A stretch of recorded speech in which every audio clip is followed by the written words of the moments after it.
So the Call of Duty World at War Map Pack 3, it's due out this August.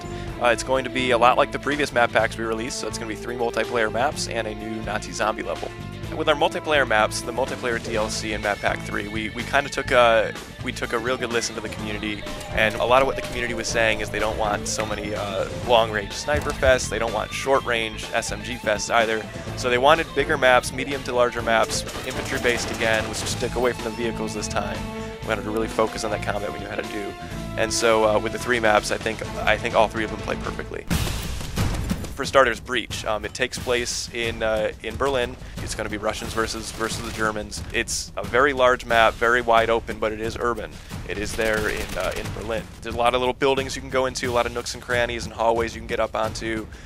There's a great amount of verticality pretty much on either bases. You're always going to have some sort of a building structure or rooftop that you can get on top of and look over the enemy base. Battery takes place on a fortified island out off the coast of some unspecified international waters. It's not a boat, contrary to some popular belief. A lot of people look at it and they're like, are we on a big ship? No, it's actually an island. This level is larger than Subpens, but it is probably the smallest one in this map pack. What's really great is rather than having to assault through the front door or through a hallway or corridor into the structure, you can actually many times climb right up the face of this 40-degree angle slanted wall and then climb right in through the windows.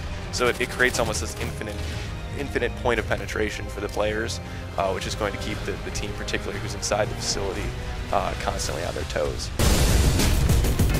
The final map is called Revolution. It takes place in this big industrial facility. It's actually a distillery, so you're going to have lots of canisters and boiler rooms and giant water towers, lots of pipes.